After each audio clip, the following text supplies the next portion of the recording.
Mga kaigsuunan ko diha sa Ginoo, si Apostol Paul nagsulat niini nga diini nga pulong ngadto sa mga magtotoo. Nato ang pamalandungan. Usbon nako. Kini gisulat ni Apostol Pablo ngadto sa mga magtotoo, ngadto sa mga Kristohanon. Dili wala niya ni gisulat sa mga non-believers or unbelievers o dili mga magtotoo. Apan gisulat niya kini alang ngadto sa mga Kristohanon.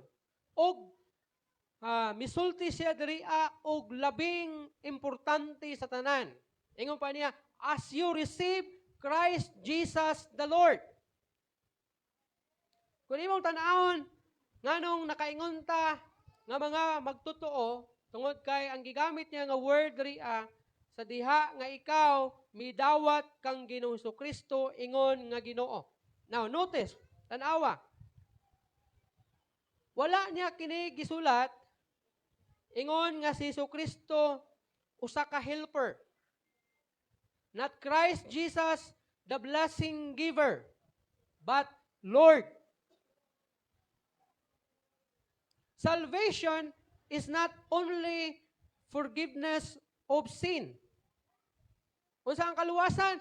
Ang kaluwasan dili lang pagpasaylo sa imong sala, but it is submission to the authority of Christ. Pag-uyon o pag-submit o pagsubmitar sa otoridad ni Ginoong Hesukristo. Now, daghan na mga tao karon nga diin gusto og langit o gusto mahilangit pero dili gusto nga magkinabuhi nga balaan. Forgiveness without surrender. Gusto nga mapasaylo sa ilahang mga sala pero dili gusto nga mutugyan sa ilahang kaugalingon diha sa Ginoo. Dili gusto mo surrender. Comfort without obedience. Gusto nga hayahay lang. Gusto nga kanang nga komportable lang siya sa iyang pagkakristohanon. Nga walay manghilabot sa iyaha. Siguro walay sugo sa iyaha. Wala say dapat himuon. Pero di po siya gusto nga mag-obey. Gusto siya og comfort pero di siya gusto musunod sa sugo sa Ginoo. But remember, timan-an gid nato, the scripture does not allow that separation. Dili pwede nga magbulag kini or malain kini. Kung gusto kag langit, kinahanglan magkinabuhi ka nga balaan. Kung gusto kag kapasayloan sa imong sala, kinahanglan nimo nga mo surrender diha sa Ginoo. Kung gusto ka og comfort, dapat magmatinumanon ka sa sugo sa Ginoo. Now nga itong mensahe this morning, magaisgot kita nining gitawag, Christ is Lord, not just Savior. Si Kristo Ginoo, ug dili lang siya manluluwas. Now first, what does it mean that Jesus is Lord? Unsa may pasabot niini na si Kristo o si Jesus Ginoo? Luke chapter 6 verse 46, Lucas kapitulo 6 bersikulo 46 nag-ingon, nganong nagtawag man kamo kanako Ginoo, Ginoo, nga dili man kamo mubuhat sa akong gisugo kaninyo. Why do you call me Lord, Lord, and not do what I say? Kumusta igsuon? Gibuhat ba nimo ang gisulti ni Hesukristo? Nagbuhat ka ba? Biblical meaning of Lord, nagpasabot kini master. When we say, Lord, Lord, nagpasabot kini nga siya imong master. Siya ang owner sa imuhang kinabuhi. Tag-iya sa imong kinabuhi. Siya ang anaa sa authority. Dili ikaw ang magbuot, kundi siya ang magbuot. Bisan dili nimo gusto, pero kay maumay, sugo sa Ginoo, mando sa Ginoo, wala kay mahimo. And He's also a ruler. Siya ang magdumala. Sa masuging ko na, magbuot sa imong kinabuhi. Now, pamalandong ini. If Jesus is Lord, diya sa imong kinabuhi. Kung si Kristo Ginoo man diya sa imong kinabuhi, He controls direction. He controls the direction of your life. Kumusta ang direction sa imong kinabuhi? Ikaw ba ang nagbuot o ang Ginoo nga gitawag nimo og Lord, Lord? Daghan mga Kristohanon, moingon nga naman si Kristo sa akong kinabuhi, pero tan-awa ang direksyon sa iyang kinabuhi. Murag dili man si Kristo ang master, murag man dili si Kristo ang owner o anaa sa authority sa imong kinabuhi o ruler diya sa imong kinabuhi. If Jesus is your Lord and Savior diya sa imong kinabuhi, siya dapat mag-control sa direction sa imong kinabuhi. Bot pasabot na musunod ka kung unsa, kung asa kaniya dalahon. Kung unsa yang gusto nga ipabuhat diya kanimo. And he defines truth. If Jesus is your Lord, diya sa imong kinabuhi, siya dapat mag-define sa kamatuoran. Diya sa imong kinabuhi. Tudluan kaniya kung unsang kamatuoran. And he also commands obedience. Siya magsugo kanimo nga ikaw magtuman. Timan-an nato. Christianity is not self-improvement. Kung sa ang Christianity, dili siya self-improvement, but it is surrender of authority. Ang Christianity, mao ang pagtugyan sa otoridad diya sa imong kinabuhi. Na if He is your Lord and Savior diya sa imong kinabuhi, siya dapat ang dunay authority sa imong kinabuhi. Siya dapat magbuot sa imong kinabuhi, dili ikaw. Kaya siya man ang imong Lord. Unsay pulos kumayon ka nga, Lord, Lord. Mo na ingon atong gibasa ganina nga gingon diha, why do you call me Lord? Usa ka pangutana, anong gitawag man ko Ginoo, Ginoo? Ganong gitawag ko nimo Ginoo, Ginoo, pero wala ka mo tuman sa akong gibuhat. So even si Jesus Christ, nakapangutana siya. Anong gitawag man tuod nimo siya o Ginoo, pero wala man ka mo tuman sa iyang sugo nganha kanimo. Now, pamalandungi ang sundalo, even ang police or anaa sa men in uniform.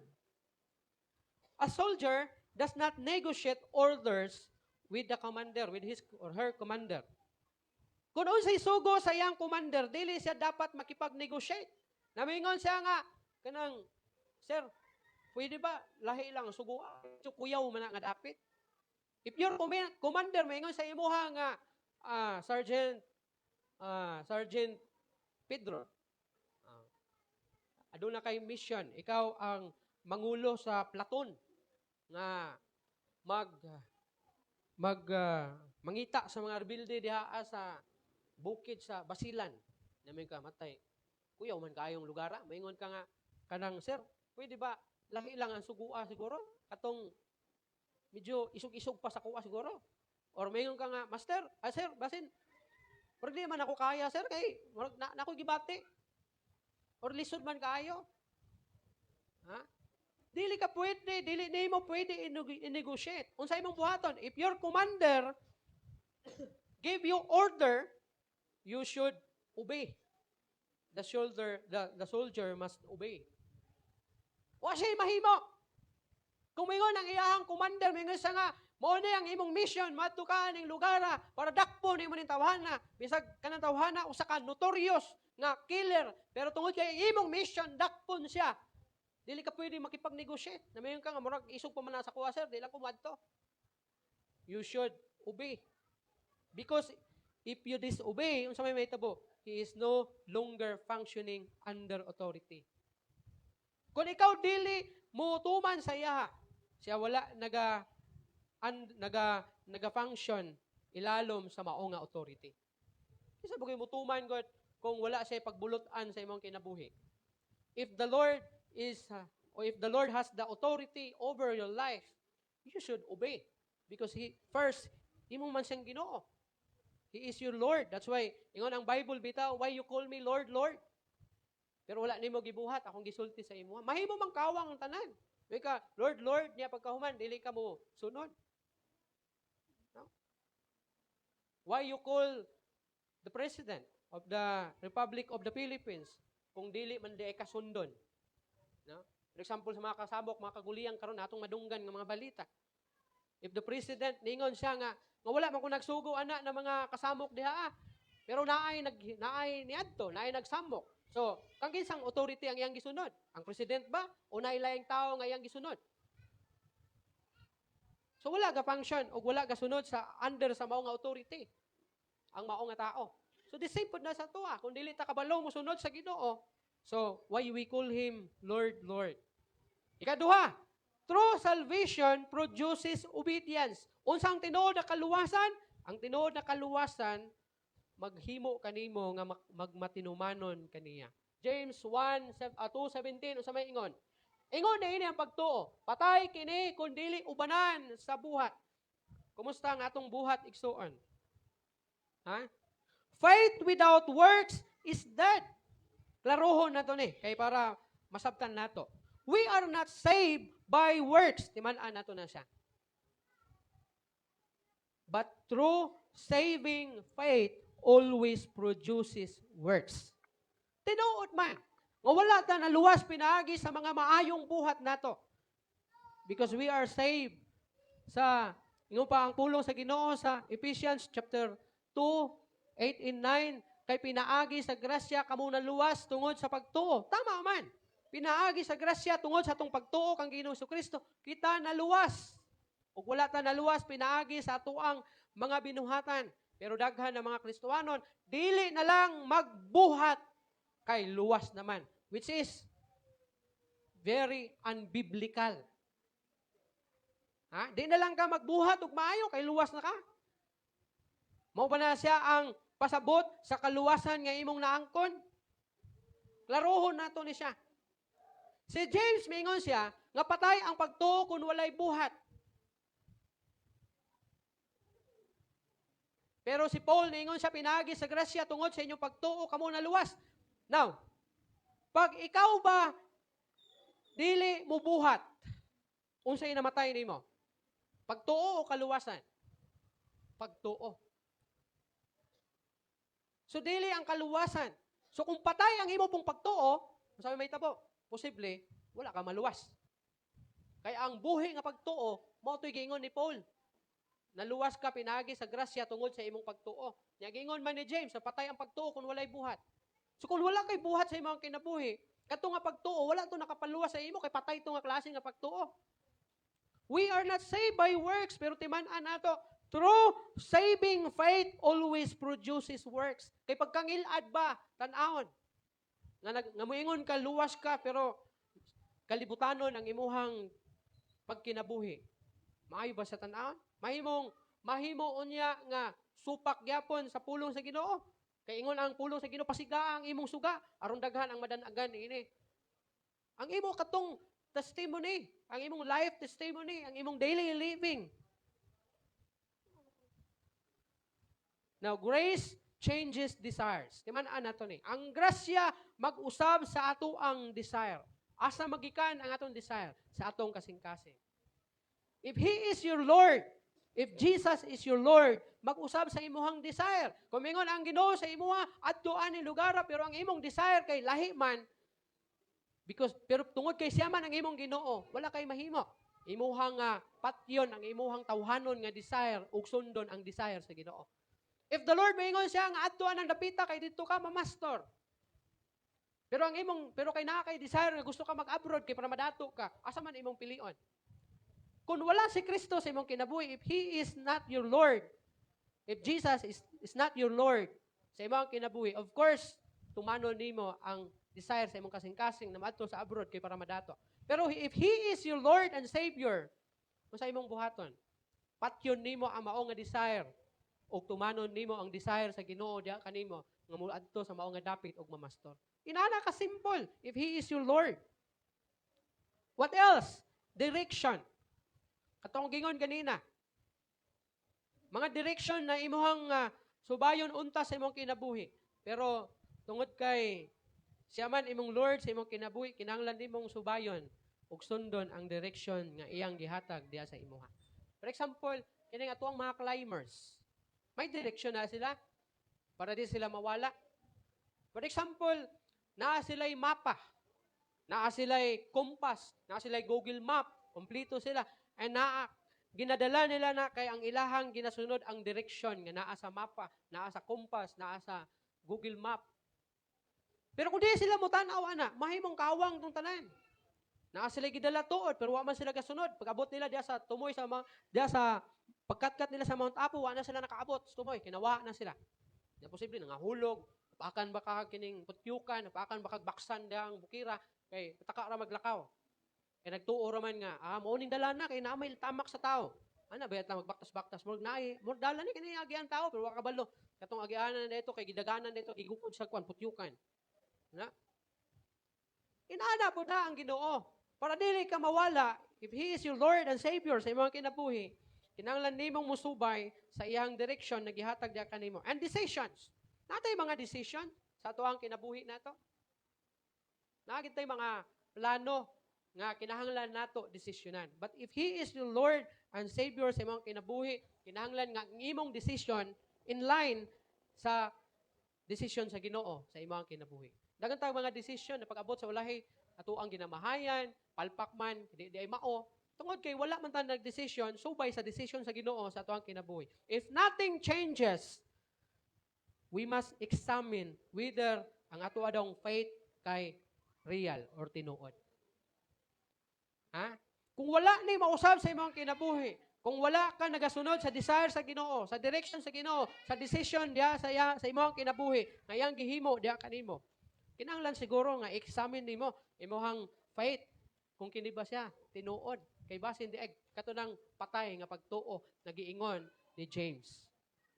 Pamalandungi ang similya, a seed planted in soil must produce and growth. Ha? Kinahanglan sama ka sa usa ka similya nga gitanom diha sa yuta nga diin dapat gayod na mutubo og mamunga. Kung magtanom ka og liso sa butang nato, liso sa marang. Kaya naman kung gitanom liso sa marang dito sa balay, hantod karon wa pa man mutubo. Mga 4 days na siguro to. Kung ang mao nga liso sa marang di siya mutubo, unsay pasabot sa mao nga liso? Daot, patay. Daot sa lakto na pagkistorya ang liso kay wa man sa gatubo. Na supposed to be kinahanglan ang mao nga liso mutubo siya. Mudako og mamunga siya. The same punta ng mga Kristohanon. Sa diha nga naluwas kita, kinahanglan kitang mutubo og mamunga. Kay kung dili ka mutubo, dili pa jud ka mamunga, unsay may tabo sa imo nga, unsay indication. Basin siguro i-examine nimo ang imong faith sa Ginoo. Kay basin dugay ka na nangalagad sa Ginoo, 20, 30, katuig na ka nangalagad sa Ginoo, pero patay di ay ang imong pagtuo sa Ginoo. Kay wala man kaga gatubo, wala man kaga pamunga. So ato anang hinuklugan sa tong kaugalingon. Because if there is no growth, there is something wrong sa maong liso nga imong gitanom. If ikaw wala ka gatubo, there is something wrong diha sa imong faith sa Ginoo, sa imong kaluwasan. Katapusan, walking in Christ means daily surrender. Kung maingon tag daily surrender, ang paglakaw diha kang Kristo, kinining adlaw-adlaw nato nga pagkinabuhi. Kumusta man atong kinabuhi? Siya bagyapon ba ang Ginoo sa imong kinabuhi sa Lunes, Martes, Merkules, Huwebes, Biyernes, Sabado? O basin Ginoo ra siya panahon sa Domingo? Ha? Agoy. Kumusta? Whether naka sa balay, naka sa imong classmates, mga friends, eskwelahan, opisina, trabahoan, kumusta man imong kinabuhi? Siya ba imong Ginoo? Is He your Lord and Savior sa imong kinabuhi niini mga adlaw? Basin o Domingo ra siya Ginoo sa imong kinabuhi. Ingon diri, walking in Christ means daily surrender. Adlaw-adlaw nga pag-surrender sa imong kinabuhi diha sa Ginoo. Ha? Kung ingna pag adlong Domingo kay imong pikuon imong sungay. Ha, para makasulod diha sa agianan. Nya pag gawas nimo, ha? Tulido na pod ang sungay, hantud na Sabado. Ha? He is your Lord sa imong kinabuhi. Kini makita diha sa imong adlaw-adlaw nga pag-surrender. Imong binuhatan. Imong daily living, imong action adlaw-adlaw. Basin diri simbahan, wala ka pamalikas, pero dito sa balay, grabing pamalikas. Ha? Diri simbahan, wala tuon ka ga inom og ilim nung kahubog, pero dito sa balay, ga inom ka. Sabagay, may di man pwede simbahan kay simbahan baya na. Dapat ang imuhang mentality, whether you are in the church or naa sa imong balay o naa sa imong barkada o sa trabahuan o sa eskwelahan, Nakasurrender ang imong kinabuhi diya sa Ginoo kay lain pod og Lord lang nimo siya adlong Domingo. Lord lang nimo siya adlaw nga naay prayer meeting. Lord lang nimo siya panahon dunay fellowship, naay activity sa church. Pero sa laing adlaw, Satanas imong Lord.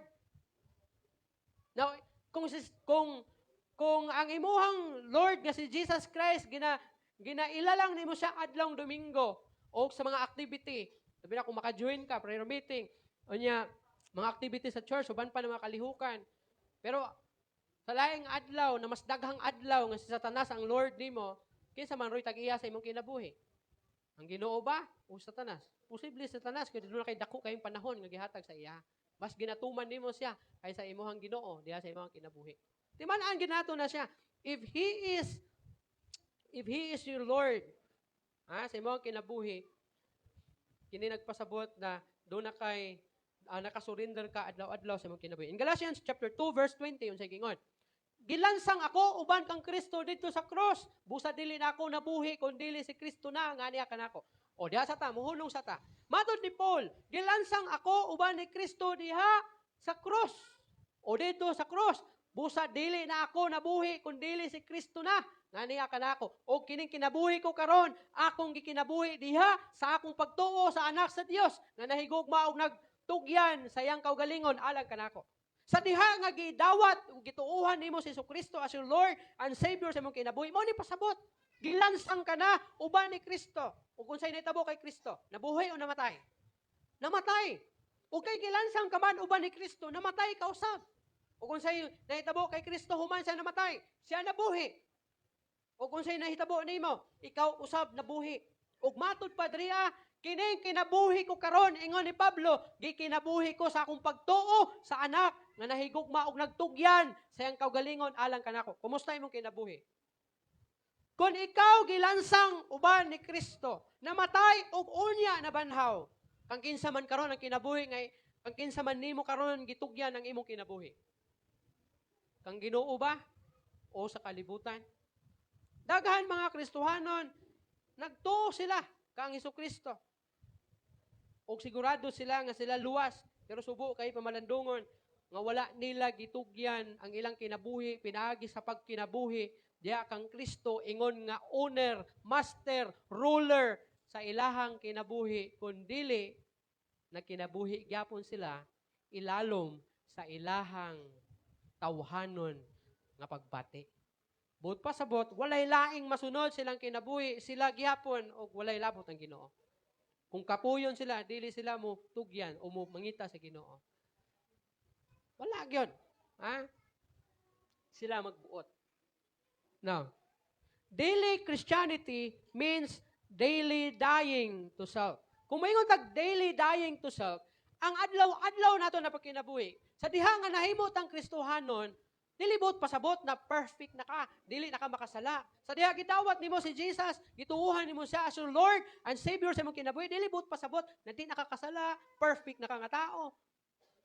Naagyapon ta sa ato ang lawas nun nga or kalibutanon nga lawas nato. Pero dili siya buot pasabot na magpatuyang ka na lang sa imong gibati. Og ayaw gamita ingon nga argumento nganong makasala ka kay moingon ka nga tao lang man ko makasala gyud ko. Ayaw gid na sa gamita nga argumento. Dapat adunay ingon padriya daily dying sa imuhang kaugalingon. Kung mayon tag daily dying, makasala ka tuod kay naa ka sa imong kalibutanon nga lawas, pero aduna kanay paningkamot nga patyon kini na mga pagbatia. Patyon. Kumbaga kung ang imong lawas mangita ani, sa diha nga wala pa ka diha kang Kristo, mao na ni ang ginahimo sa imong unod. Mao ni ginahimo, ginapangita sa imong unod. Unya mitugyan ka sa imong kaugalingon diha sa Ginoo. O giila nimo siya as your Lord and Savior sa imong kinabuhi. Ang imong lawas mangita gyapon ani.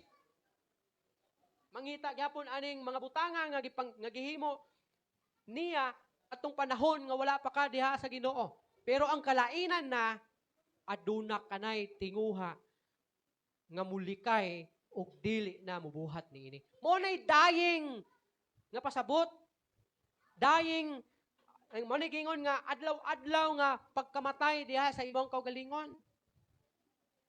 Nga kung kaniadto pagtunol sa imuha diretso dawat. Ha? Karon dili na. Doon na kay pagbalibat. Oops, murag di maayo. Daily dying na sa imong kaugalingon. Kung kaniadto nagaduol ka sa mga tao nga diin makaambit ka sa ilang pagpakasala, karon mulikay na ka. For example, kita ka diha nga naay nagsabong. Kaniadto, muadto ka, kay musabong ka. Nakakita kag naay naghantak diha, kaniadto, di ka mulikay. Hinuon muadto ka kay moapil ka og hantak. Kita ka naay nagtabok diha kay nag-inom. Kaniadto muapil ka, muadto ka kay makiambit ka og mo apil ka og tungab dito Pero karon dili na. Although, dili pa man na gawas ng hingpit ang imong unod na pagbate. No? Naagya po na, dili na ta magpakaroon ingnon. Naagya po na tinguha. Pero karon naa na kay pagbansay. Pagtanaw nimo nga murag nag-inom na sila diraan. So kay nakristohano naman ka, kung kaniadto mo duol ka kay para makaambit karon mulikay na ka. Daily dying na siya. Kay lisod kaayo batukan ang unod nun nga tinguha nimo. Kay nga atong lawas, magpakasala gid siya. Pero kay Kristohanon man ka, ha? Mao nang dunay daily dying diha sa imuhang kinabuhi. And also daily obedience. Ang obedience kining pag-obey nimo sa Ginoo dili ni panahon lang sa Domingo, panahon lang sa mga buluhaton sa church kundi daily obedience. Adlaw-adlaw nga pagsunod sa kabubuton sa Ginoo, adlaw-adlaw nga pagsunod sa sugo sa Ginoo. Ha? Kaya usahay, gaubi ra ta adlaw Domingo, pero sa laing adlaw mga disobedient ta sa iya. If He is your Lord sa imong kinabuhi, you should obey Him daily sa imong kinabuhi. Daily dependence. Adlaw-adlaw nga nakadepende diha sa Ginoo. Dili nakadepende sa imong kagalingon, nakadepende sa kwarta, nakadepende sa imuhang katigayunan, nakadepende sa laing tao, but dependence dira sa Ginoo. Mao nay pasabot na kung ang imong kinabuhi, kung siya man gyud ang imong Lord sa imong kinabuhi, you should do what He says. Because mahimo mangkawang ang tanan kung mingon ka, Lord, Lord. That's why ingon bitaw si Jesus Christ, why you call me Lord? Why you call me Lord? Why you call me Lord, Lord? Pero wala man kagatuman sa akong gisulti nimo. Kung ikaw inahan, amahan ng imong anak mingon sa imo, pa, ma. Pero wala siya nagtuman sa imo bisa kung sa imong sugod, di niya tumanon sa may bation nimo. Ginadisrespect ka. Wala ka ginatuman, wala kay authority sa iyang kinabuhi. Masuko ka. Ano man? Tingali mingon ka nga anong tawag ko man ko nimo kamahan o inahan nga di man kakabalo mutuman sa kuha. Di ba? Di man kani ka maminaw, di ka masugo. Tawag lang ka sa kuwag, muduol lang ka sa kuwag, nakay kinahanglan. Masuko ka oy. So kung inana atong Ginoo nga dili nato siya tumanon. Manaingon ni Jesus Christ, why you call me Lord, Lord? Usa ka pangutana na kinahanglan nga imong pamalandungan o gunahunaon. Bisan mo naka sa imong balay, ug imong gunahunaon, ngano ka ang gisulti to ni Jesus Christ? Why you call me Lord, Lord? Pero wala man nimo gibuhat akong gisulti diha nimo. Kinahanglan kabaluta mo tuman kung giisip pa nato siya nga Lord sa tuong kinabuhi. Pamalandungi ang kaminyoon. Marriage is not one-time commitment. Ang commitment sa kaminyoon dili tong panahon nga nagsumpaay mo diha sa altar ug nagsaaray nga kamatayon ray makabulag. Hayahay balatian so kawalad-on o kahamugaway di gyud makabulag kundi kamatayon ayon ra gyud bulag. Dili lang na diha tama ng commitment sa kaminyoon. Ang commitment sa kaminyoon it is daily faithfulness. The same po na diya sa Ginoo. Sa diha nga mituo ka kaniya og mitugyan ka sa imong kinabuhi sa atong Ginoo, ingon nga imong Ginoo og manluwas sa imong kinabuhi, it requires your daily faithfulness. Kay kung ang imong kaminyoon og imo rang dito rataman sa altar ang inyohang sa aray, dito rataman sa altar ang inyong commitment, then walay faithfulness sa usag-usa ninyo, di gyud mo mag-celebrate og anniversary. Di gyud mo maabtan og bronze or silver or gold, no? Mura mo mga artista nga, isa pa itong mga artista nga, kadali lang gabulang. Si Carla o si, isa pa itong isa. Si Carla nga, kuan ba? O katong, dili, katong, Tom Rodriguez. Kadali raman to sila. Isa pa to. Ha? Si, anak ni Ruben Padilla. Di ba? Si Kyle, Mga kaminyoon nga dugi, nga naggisaaran nila sa altar, sa kaminyoon, nga magsumpay, nga wagi makabulag kanila. Pero, tungod kay wala man sa ilaha ang daily faithfulness o ang ilahang commitment, dito naman sa altar, tama, nagbulag yun sila. Bakit sila magdugay? Disciple na sa itong pagkakristohanon. Sa ako nang gikaingon, ganyan, kung muingon ka nga, He is your Lord and Savior sa imong kinabuhi, it requires daily faithfulness. Dili lang itong panahon, gamiin ka, Lord. Ako ang gitugyan, akong kinabuhi. Gidawat ko ikaw, gituuhan ko ikaw as your Lord, as my Lord and Savior sa akong kinabuhi. Katong mga young people, during sa youth camp na to, ang inyong commitment, nagisaad, atong gabihuna, atong taknaa, atong panahuna, dili lang to dapat dito taman. It requires daily faithfulness tira sa inyong kinabuhi. Kaya kung dito na to taman, balik mo sa kalibutan, mahimong kawang ang tanan. It requires daily faithfulness. Kung moingon tag faithfulness, matinud-anon ka diha sa Ginoo. Dili ka mag-apil-apil sa kalihukan na makadaot sa relasyon nimo diha sa Ginoo. Same sa kaminyoon, no? Kung gusto ka nga faithful, gusto ka nga makalahutay ang inyong kaminyoon, you should be faithful to your marriage. Ha? Kamong magtiayon. No? Kay kung i-allow nimo mo intervene ang laing binuhat, diya na magsugod ang kahuyang sa inyong kaminyoan. Antod mabungkang.